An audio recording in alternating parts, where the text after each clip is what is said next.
Toda congregación, hermanos, siempre tiene un ambiente espiritual. Se puede ver, se puede percibir. Cuando usted ha ido a alguna congregación y ha visitado, usted se da cuenta de esto.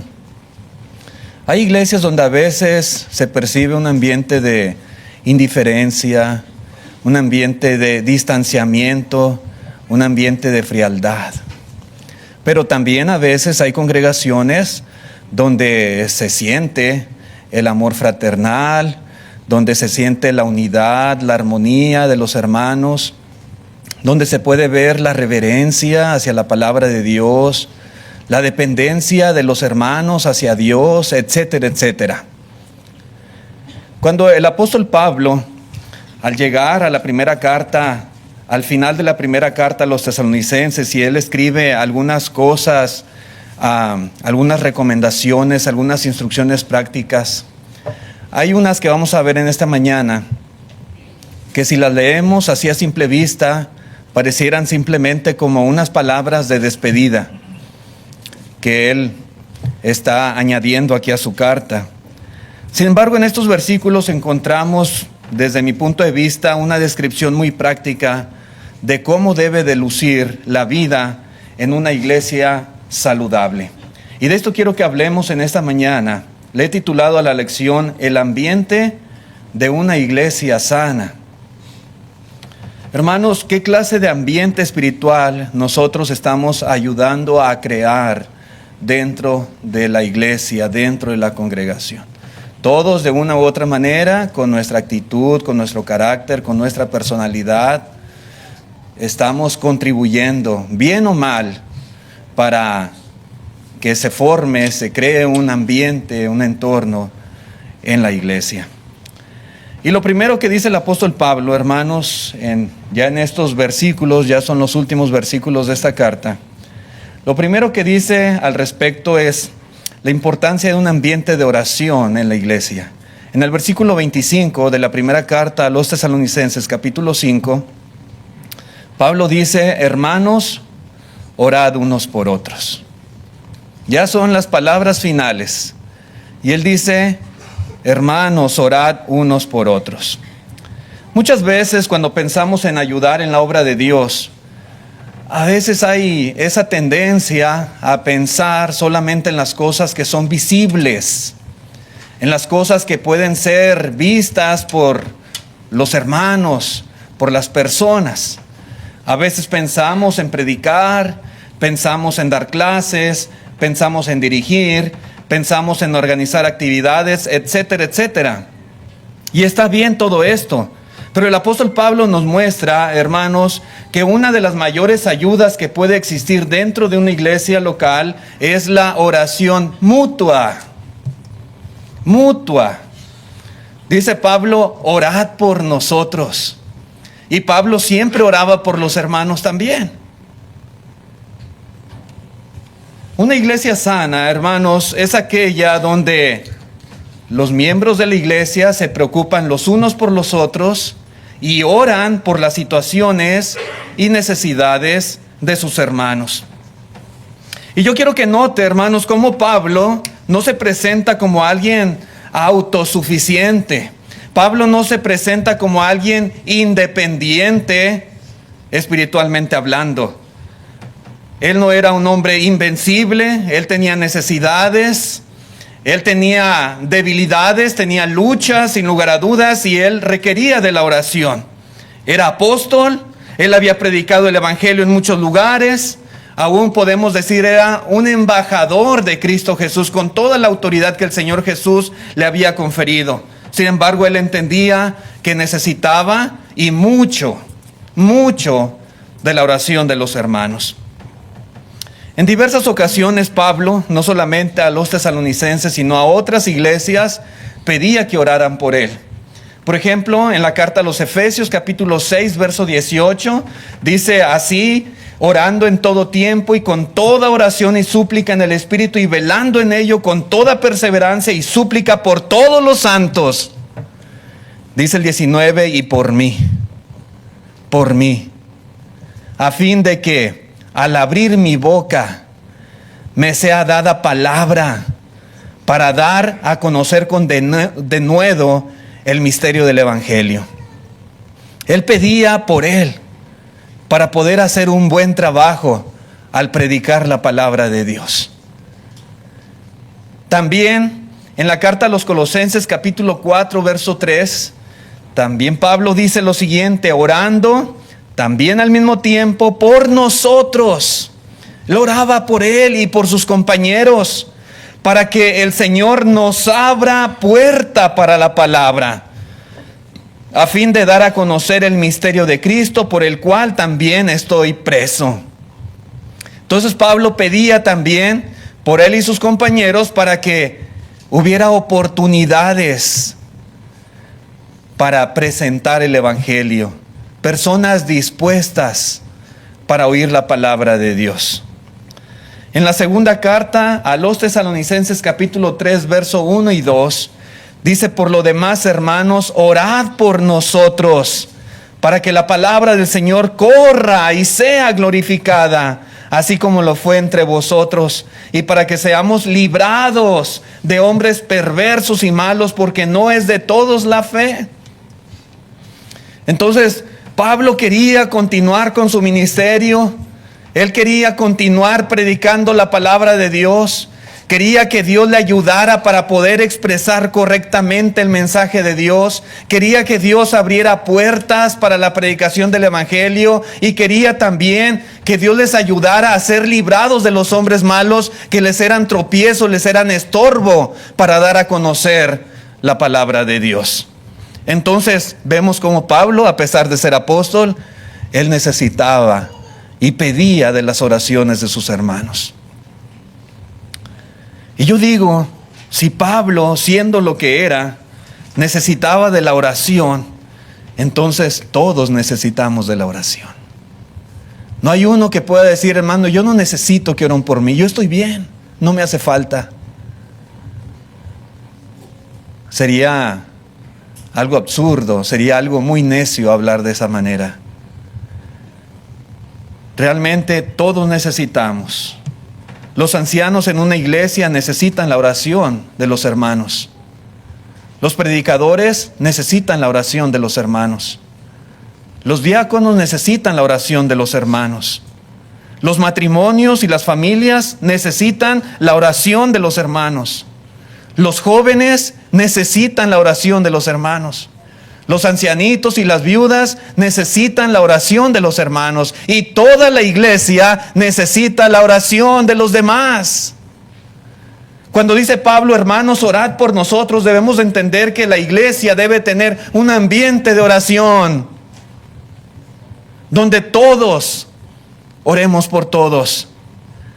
La iglesia nunca fue diseñada para que cada creyente caminara solo, de manera individual, separado de los demás.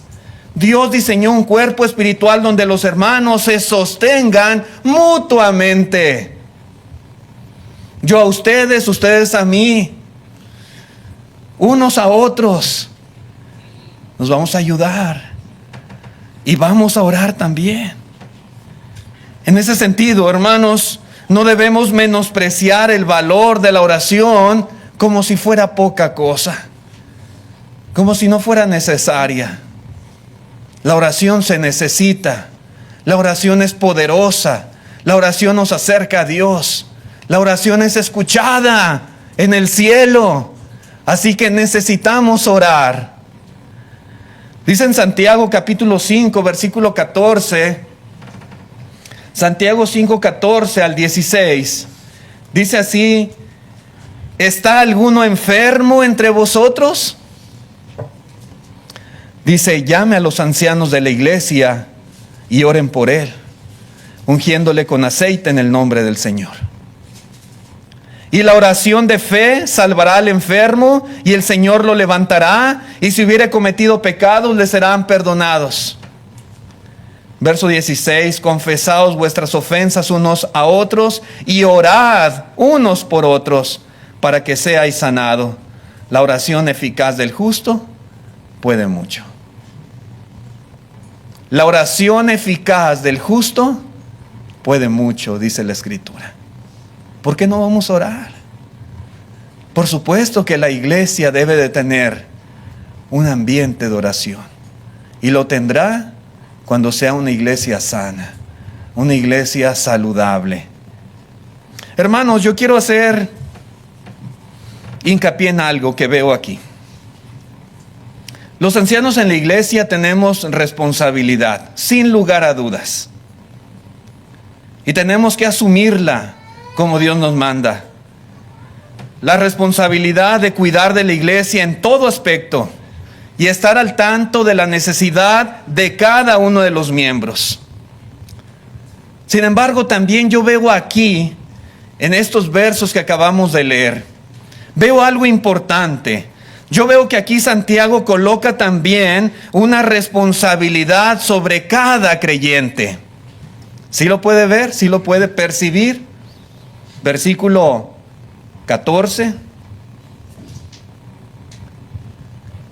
Dice Santiago, hermanos, llame a los ancianos de la iglesia.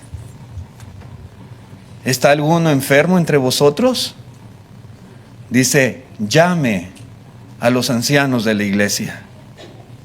Y esto, hermanos, nos enseña que también debe de haber una buena comunicación y confianza por parte de quienes estén pasando por algún tipo de necesidad. Puede ser cuestión de enfermedad, como es el caso que menciona aquí Santiago. O puede ser una situación espiritual, una cuestión material, una cuestión familiar, etcétera, etcétera. La Biblia dice, llame. Llame. Y repito, hermanos, esto no disminuye para nada la iniciativa y la responsabilidad de los ancianos. Pero la idea es que haya iniciativa de ambas partes y no solamente de una. ¿Sí? Que los hermanos en la iglesia también tengan la confianza de llamar a sus pastores y decir, hermanos, ¿pueden venir a mi casa a orar por mí, por favor? He estado enfermo, me siento mal. Pueden venir. Me gustaría mucho que oráramos juntos. Hermanos, tengo un problema. Estoy pasando por una situación. Un problema familiar, un problema con los hijos, alguna cuestión, qué sé yo, económica. Hermanos, pudieran venir a mi casa. Podemos orar, podemos platicar. Llame a los ancianos de la iglesia, dice la Escritura. Debe ser algo mutuo. Por supuesto que los ancianos tienen que estar al pendiente de cada uno de los miembros, de cada una de las almas que componen la iglesia. Pero también cada una de las almas, cada uno de los miembros tiene responsabilidad y debe de tener la suficiente confianza para llamar a los ancianos o para llamar a otro hermano o hermana de su confianza con quien poder platicar y orar juntos. Hay congregaciones donde casi no existe la oración mutua, donde cada quien está enfocado solamente en sí mismo. Pero una iglesia sana debe aprender a desarrollar un ambiente donde los hermanos oren y estén dispuestos a llevar las cargas de otros delante de nuestro Dios. Eso es lo que yo puedo ver aquí, hermanos, en lo que Pablo recomienda y exhorta: orad por nosotros. Pero el ambiente de una iglesia sana, creo yo, también incluye un ambiente de afecto fraternal. Y lo creo por lo que a continuación dice el apóstol Pablo en el siguiente versículo de 1 Tesalonicenses 5. Dice el verso 26, dice: saludad a todos los hermanos con ósculo santo. La palabra ósculo, para aquellos que no estén familiarizados con ella, significa beso. Saludad a todos los hermanos con beso santo. En el mundo antiguo, el saludo con beso era una expresión de cariño, de cercanía y también de comunión. En el libro de los Hechos, capítulo 20, hay un relato muy hermoso, Pablo habla, manda llamar a los ancianos de la iglesia en Éfeso y habla con ellos y les da instrucciones y recomendaciones finales porque, dice Pablo, ya no van a ver más mi rostro. Y entonces están ahí a la orilla del mar y Pablo se despide de ellos y ellos de él. Y dice la Escritura en el verso 36, cuando hubo dicho estas cosas, se puso de rodillas y oró con todos ellos. Verso 37, entonces hubo gran llanto de todos. Y echándose al cuello de Pablo, le besaban, doliéndose en gran manera por la palabra que dijo, de que no verían más su rostro, y le acompañaron al barco. Dice aquí la Escritura, hermanos, que se echaban al cuello de Pablo y lo besaban. ¿Quién? Los ancianos de la iglesia de Éfeso, los hermanos. La Biblia textual traduce de la siguiente manera y dice: entonces hubo un gran llanto de todos, y echándose sobre el cuello de Pablo, lo besaban afectuosamente. Así dice la Escritura. En la cultura bíblica, especialmente en el mundo judío y en el Medio Oriente, era completamente normal que hombres, que varones se saludaran de beso. Y aquí está un claro ejemplo. Ustedes recuerdan a Judas cuando iba con aquella turba, dijo: al que yo le dé un beso, ese es, prendedle. Y fue y le dio un beso a Jesús. Esto era completamente normal. Se acostumbraba. En aquellos tiempos no tenía la connotación romántica o impropia con la que muchas personas hoy en día podrían llegar a asociar el beso.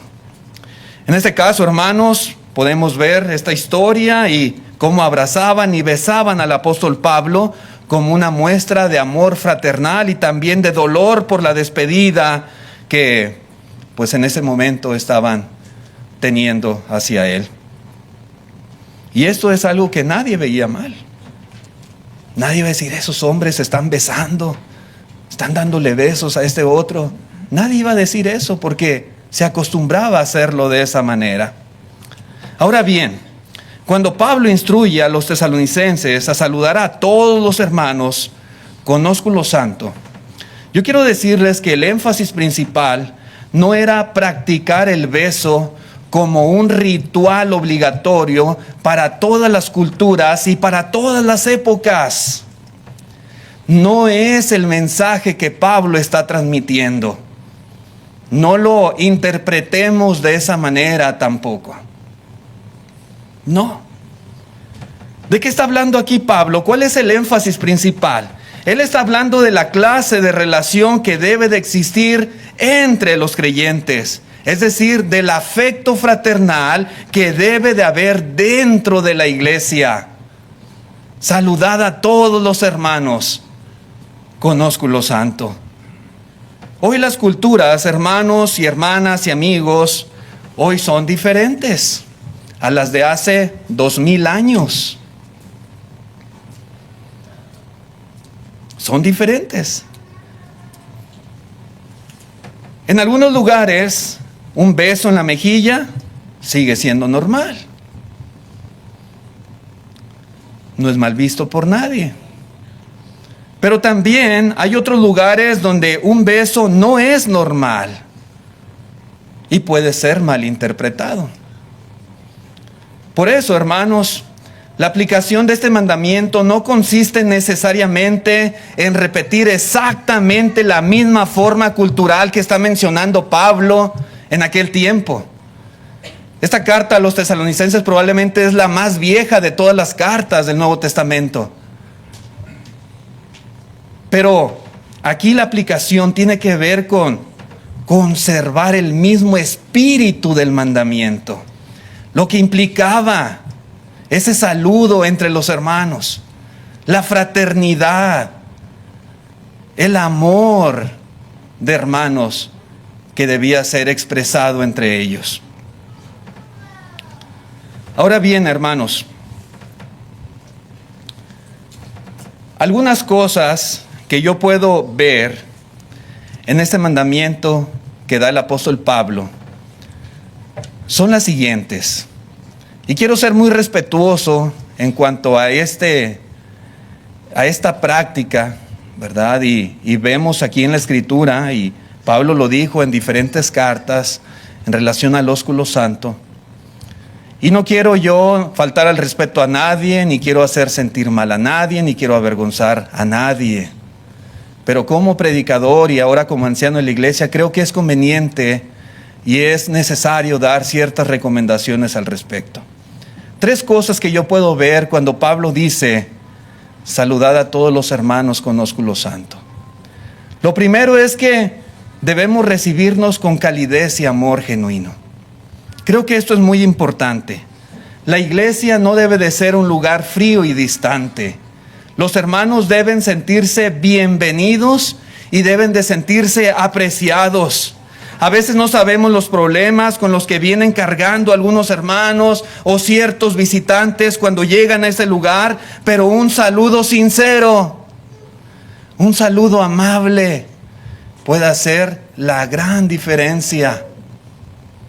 Puede cambiarle en ese momento la vida a ese hermano, a esa hermana.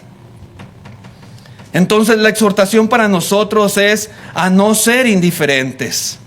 Es decir, cuando vengamos a este lugar, no solamente entrar y sentarnos y ya. Porque a veces hay quienes acostumbran así de esta manera. La exhortación es, hermanos, a no salir corriendo de este lugar al carro y vámonos ya. Porque también esto a veces sucede. La exhortación es a tratarnos de una manera afectuosa, a saludarnos, a demostrar ese afecto a los hermanos, a hacerlo de una manera afectuosa. ¿Cómo está, hermano? ¿Cómo está, hermana? ¿Cómo le ha ido? ¿Cómo amaneció hoy? Dios le bendiga, me da mucho gusto verlo, etcétera. Bienvenido, amigo, qué bueno que nos visita, qué bueno que está aquí con nosotros. Con una sonrisa, con un saludo afectuoso, cariñoso. Entonces, esa es una cosa muy importante que debemos de considerar. Pero también, hermanos, la palabra de Dios nos enseña otras cosas también, otros detalles al respecto. Dice el apóstol Pablo: saludad a todos los hermanos con ósculo santo. Entonces, algo que debemos entender aquí es que ese afecto que definitivamente debemos demostrar debe ser un afecto santo, santo. Es decir, hermanos, que nuestras expresiones de cariño y de cercanía deben de ser completamente puras, deben de ser respetuosas, deben de ser apropiadas y deben ser limpias moralmente hablando. Beso santo, saludo santo, afecto santo, ¿sí? Y en ese sentido, nunca debemos cruzar límites impropios, ni tampoco, hermanos, saludar de manera tal que algunas personas se puedan sentir incómodas. Recuerdo hace años cuando teníamos poco tiempo de estar aquí, había una hermana ancianita que ya no está con nosotros, ya falleció. Yo la veía como mi abuelita y una vez quise saludarla de beso en la mejilla y la hermana se hizo para atrás así. Como que se sintió incómoda de que yo la saludara así. Nunca volví a hacerlo. Nunca volví a hacerlo. La saludaba de mano con mucho cariño, pero uno puede percibir cuando una persona no se siente cómoda con un saludo de beso. Hay hermanos, ¿verdad?, que acostumbran, yo mismo saludo a algunas hermanas aquí de beso. Pero uno debe tener cuidado siempre de no cruzar ciertos límites y tampoco hacer sentir a ninguna persona incómoda. Tal vez pudiéramos ser bien efusivos al saludar y hacerlo con toda buena intención y con un cariño puro y sincero. Pero hermanos, también debemos reconocer que no todos se sienten cómodos con el mismo nivel de contacto físico. No todos se sienten bien así. Algunos sí, otros no. Puede venir algún visitante, ¿verdad? Y podemos ir y saludar cariñosamente, pero si apenas viene por primera vez y yo quiero ir y saludarla de beso, probablemente nunca vuelva. La voy a hacer sentir mal. O una hermana si va y saluda de beso a alguien que está visitando por primera vez, que ni siquiera conoce. Se trata de saludar, de dar bienvenida, de ser cariñosos, que se note un ambiente de cariño, de amor fraternal en la iglesia, pero siempre teniendo mucho cuidado con los detalles. Con los detalles. A veces hay personas que son más reservadas, más tímidas, o que han sido criadas en una cultura donde no están acostumbradas al beso, y que hay que tratar siempre con mucha consideración y con mucha prudencia. Consideración y prudencia. A veces, hermanos, un apretón de manos cálido, o una sonrisa sincera, o un abrazo apropiado, comunican perfectamente el amor cristiano sin sobrepasar ningún límite con la persona. ¿Sí? Un apretón, y una sonrisa, y una bienvenida. Y eso es una manera muy apropiada a veces de transmitir el afecto fraternal entre hermanos y a las personas que vienen. Ahora bien, si usted saluda de beso, como yo a veces lo hago también, yo quiero explicar estos detallitos que a lo mejor no todos sabemos. A lo mejor los jóvenes no lo saben, o a lo mejor nadie nos ha comentado nada de esto. Pero yo quiero comentar, ¿verdad?, aquí delante de todos, ciertos detalles que creo es necesario saber. Al menos hasta donde yo tengo conocimiento, lo que yo he aprendido, lo que he leído, lo que me han enseñado, creo que esto es muy recomendable. ¿Cómo debe de ser un saludo de beso? Digamos, hermano, a mí me gusta saludar de beso. Perfecto, salude de beso. Pero ¿cómo debe de ser el saludo de beso? Bueno, hermanos, el saludo de beso debe ser un roce ligero de mejillas. ¿Sí? Acompañado de un ligero sonido de beso al aire. Debe de ser breve, debe ser respetuoso y debe ser socialmente moderado. Simplemente una cortesía, un saludo. De esta manera se acostumbra a hacerlo. Nadie está obligado a saludar de beso, pero si le gusta, si desea hacerlo, puede hacerlo, pero siempre tomando en cuenta estas recomendaciones.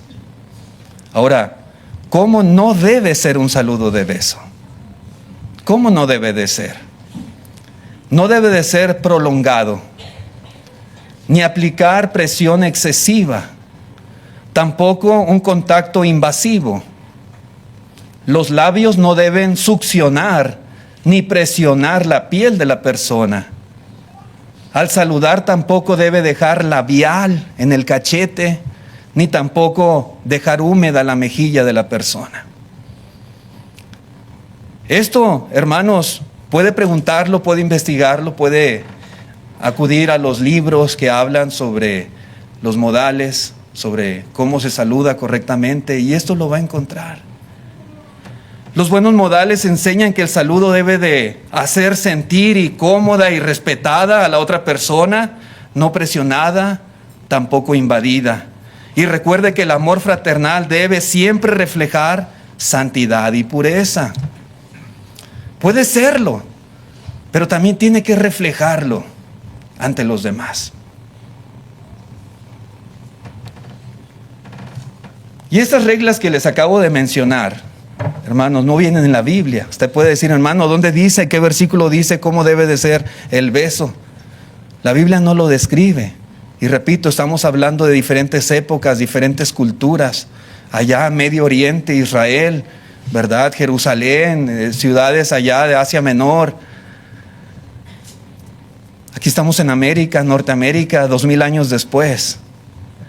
Pero hay reglas de cortesía y etiquetas que, pues, se instruyen a través de manuales, a través de libros, a través de escritos, para que sepamos nosotros cómo conducirnos, cómo comportarnos, cómo saludar, cómo recibir, etcétera, etcétera.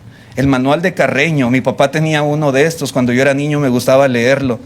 El manual de Carreño es un manual donde enseña todas estas reglas de etiqueta, cómo debe de ser lo apropiado, cómo sentarse, cómo agacharse, cómo levantarse, cómo saludar, etcétera, etcétera, cómo comer a la mesa, muchas cosas de ese tipo enseña.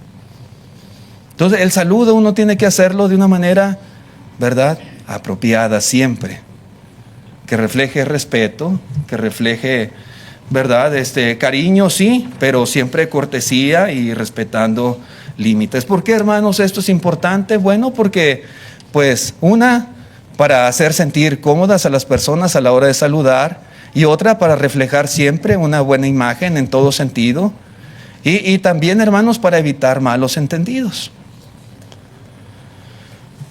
Quiero citar el comentario de la primera carta a los tesalonicenses que escribe nuestro hermano Wayne. Dice en la página número 50, dice, sea lo que sea el modo de saludar, besar, abrazar, estrechar manos, debe de ser santo, es decir, debe de ser con sinceridad y buena voluntad, sea cual sea la forma de saludar.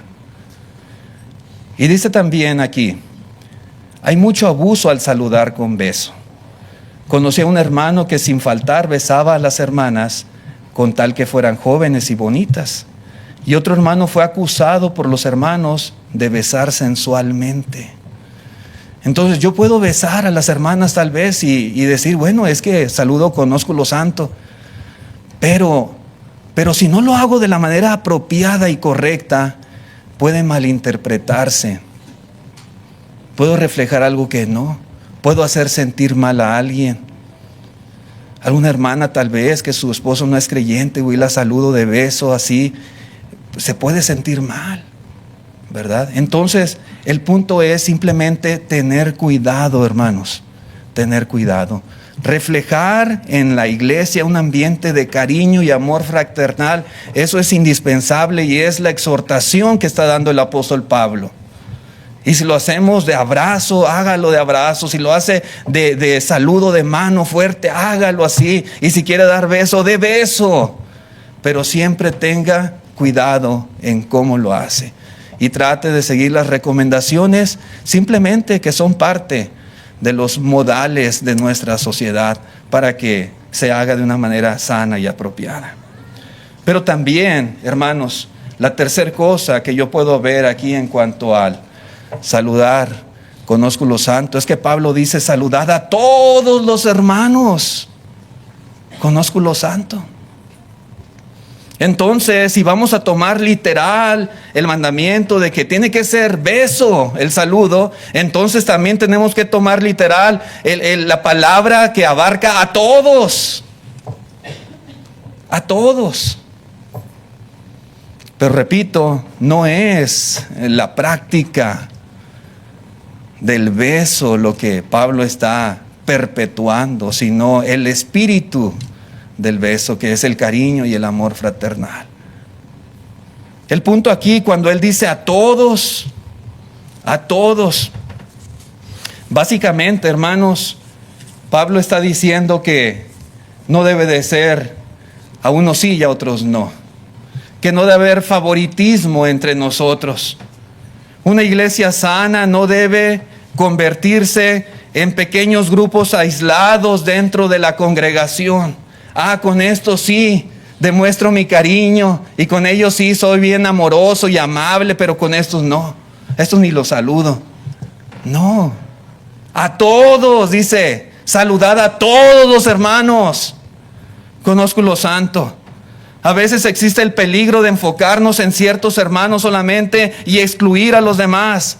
Pero el ambiente espiritual correcto es aquel donde todos son recibidos con amor, todos son recibidos con cariño como parte del cuerpo de Cristo Jesús, que es lo que somos.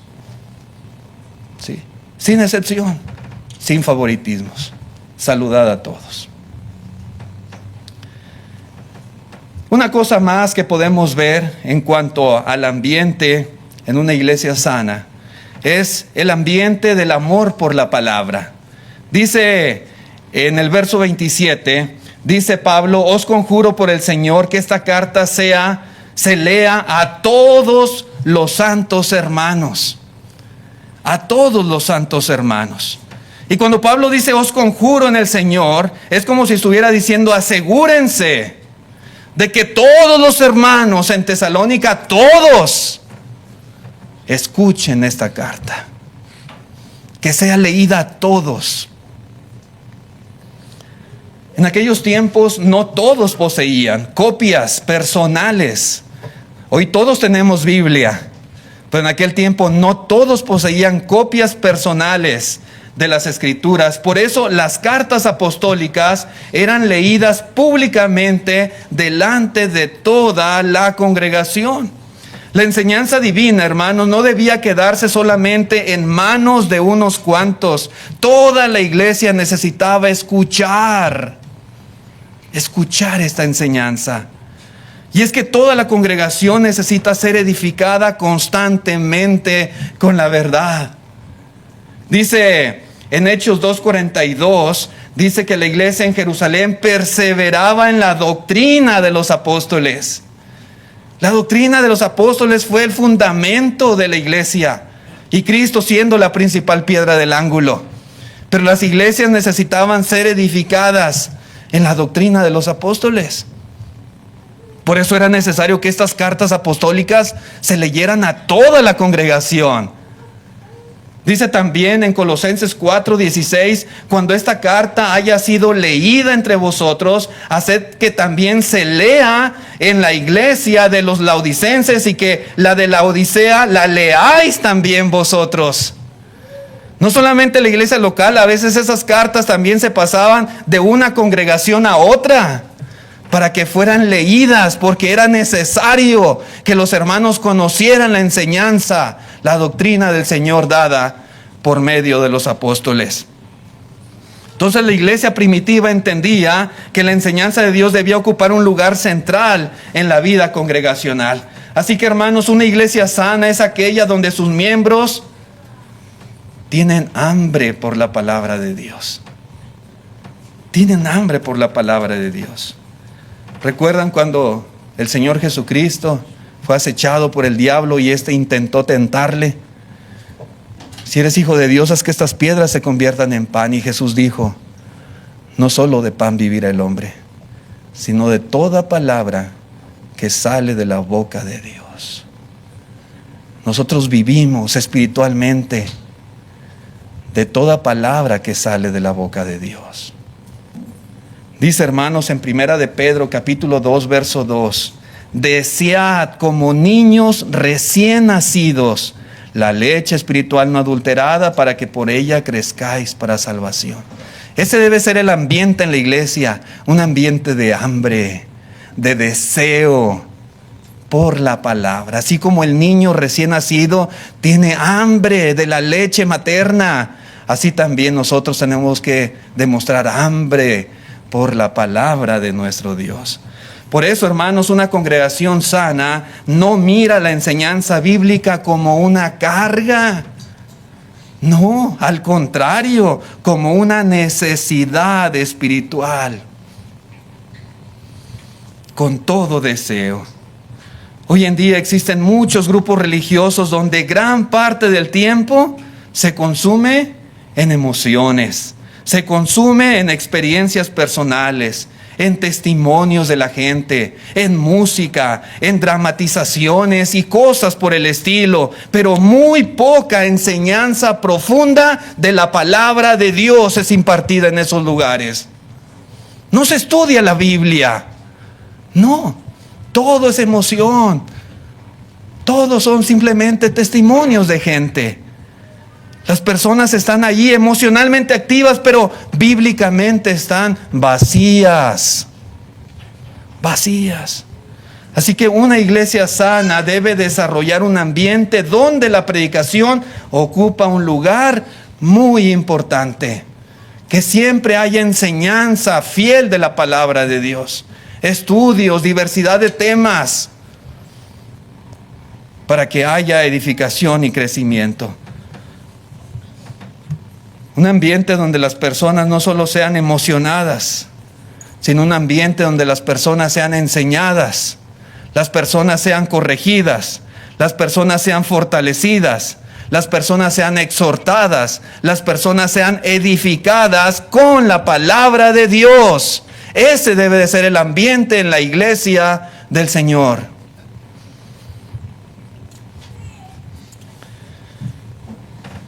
Volviendo al versículo 28, al capítulo 5, ahora el versículo 28 es el último versículo de esta carta.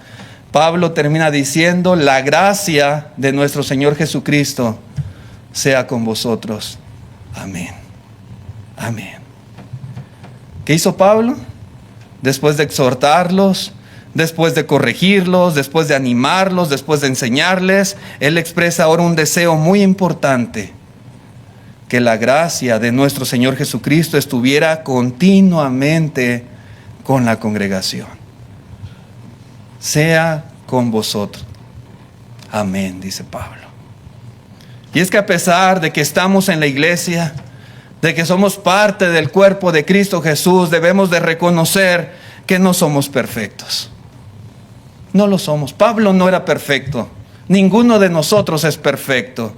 Debemos reconocer que seguimos luchando, a veces con debilidades, con errores, con tentaciones, con fallas humanas, y por lo tanto necesitamos siempre de la gracia de nuestro Señor Jesucristo, porque no somos perfectos. Si fuéramos perfectos no ocupamos de la gracia, pero Pablo dice que la gracia del Señor sea con vosotros. Amén. Si el Señor no actuara con gracia hacia nosotros, ninguno podría sostenerse espiritualmente y ninguno realmente tuviera esperanza. Pero ya me bauticé, yo soy cristiano. No tuviéramos esperanza sin la gracia de nuestro Señor Jesucristo. Porque ninguno de nosotros es perfecto. No lo somos. Y por eso es necesario que la gracia del Señor abunde en cada uno y nos ayude para poder tener perdón y estar en paz siempre con nuestro Dios. Así que, hermanos, una iglesia sana no se caracteriza por perfección humana, se caracteriza por la dependencia del Señor, por la dependencia de su misericordia y de su gracia divina. Que la gracia de nuestro Señor Jesucristo, hermanos, sea con nosotros, sea con usted, sea conmigo y sea con todos nuestros hermanos en la faz de la tierra. Gracias. Esta ha sido la enseñanza y con esta lección hemos terminado nuestro estudio de la primera carta a los tesalonicenses. Próximamente estaremos con la segunda carta, que son 3 capítulos nada más. Pero gracias, hermanos, muchas gracias por su atención. Ojalá que estas lecciones que hemos presentado, esta carta, hayan sido de ayuda para ustedes. Y queremos hacer la invitación también a los amigos visitantes. Si hay alguien en esta mañana que quiera obedecer a Jesús, que quiera ser bautizado para el perdón de sus pecados, pues puede confesarlo en esta mañana. ¿Habrá alguien, algún visitante, algún amigo, amiga? Si hay alguna persona, levante su mano, por favor. Bueno, la invitación está en pie para todos. Vamos a cantar el himno y con el himno seguimos invitándole. Gracias.